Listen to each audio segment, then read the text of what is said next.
পায়ে বেল লাগায় তোমরা যখন আদালতে নিয়ে গেছো, হাজার হাজার জনগণ চোখের পানি নিয়ে তাদেরকে সালাম দিয়েছে, জনগণের কথা ঠিক কিনা? সবাই হাত বাড়ায় দিছে, হাতে হ্যান্ডকাপ থাকার কারণে পুরো আলেমের হাতের সঙ্গে হাত লাগাবার পারে নাই।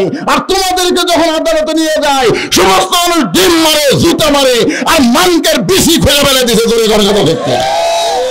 আজ থেকে 10 বছর আগে ওয়াজ করেছে আল্লাহর ওলি, যেমন একদিন আসবে গাছের গোড়াতে এমন ঝাঁকুনি দিবে, দিল্লির মামু বাড়ি যে পড়বা, জোরে গান কথা ঢুকবে না।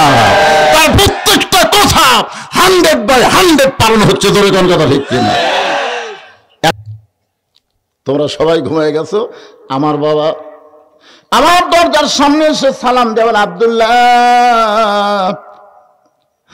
রাতটা তখন তাহাজ্জুদের সময়, আমার বাবা আমার দরজায় ডাকতেছে, আব্দুল্লাহ আব্দুল্লাহ বলে। আমি দরজা খুলে দেখি বাবার হাতে একটা পাঞ্জাবি। আমি খুশি হয়ে বললাম, নেতার বেটা হওয়ার মধ্যে লাভ আছে। একটা পাঞ্জাবি বাইতুল মাল থেকে আমি পাইছি বাবা, আর একটা দিবে রাইছেন। কি ভাগ্য আমার, নেতার বেটাতে। কার বেটা? একটা পাইছি তো, আর একটা দিবে রাইছেন। ওমর ফারুক সঙ্গে সঙ্গে এ কোরআন থেকে তেলাওয়াত করলেন, ইন্নাল্লাহা ইয়ামুরুকুম আন তুআদ্দুল আমানাতি ইলা আহলিহা ওয়া ইযা হাকামতুম বাইনান নাস আন তাহকুমু বিল আদল। জোরে কোন সুবহানাল্লাহ। আপনারা বলেন তো, ওমর ফারুক কোরআনের আয়াত দিয়ে কি বুঝালেন? 6 বছর আমবাগানের চাষ করছে, 6 বছর। এখন জ্যৈষ্ঠ মাসে দেখতে গেছে আম পাকছে কিনা, যায় দেখে গাছের ডালে বসে এক ছোট্ট বাচ্চা পাকা আম পাড়তেছে আর ব্যাগের মধ্যে তুলতেছে। বাগানের মালিক বলে, আমি খাইনি, আমার পরিবারে কেউ খায়নি, আর তুই আমার কাছে আম পাড়তেছিস, তোর বাপকে যা বিচার দেবো রে, এই তোর বাপের যা বিচার দেবো। ছেলে খালি মুসকি মুসকি হাসে।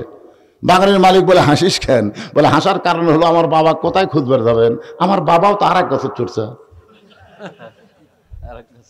বাগানের মালিক নিচে বসে কান্দের বলে, আল্লাহ বিচার দেবো কার কাছে? বেটাও চোর, বাপও চোর।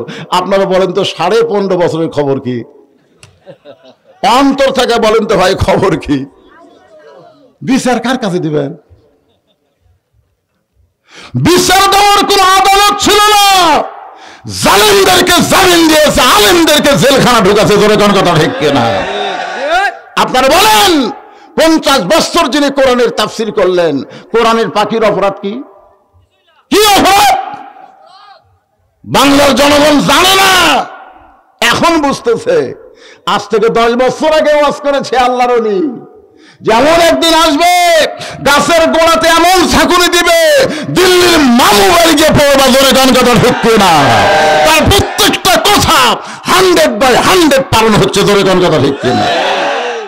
এত বড় একজন আল্লাহর ওলিকে বিনা অপরাধে জেলখানায় রাখলো, কি অপরাধ? সবাই যাবজ্জীবন দিয়েছে, এক শালা মানকে উনি আবার ফাঁসি দিছে।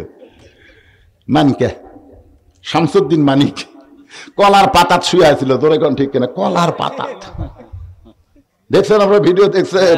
এক সাধারণ লোক ওর গলারে যে মাফলা ফেঁচা আসলে তুই কে রে? সুপ্রিম কোর্টের বিচারপতি পারে তার গলা দেয়, তুই কে রে? কলার পাতাত শুয়ে আসলো কে রে? আমার নাম স্বামী। কোন মানিক? কয় টাকা তোর পকেটে থাকে? কয় টাকা দিছি? ওরে বাবা রে!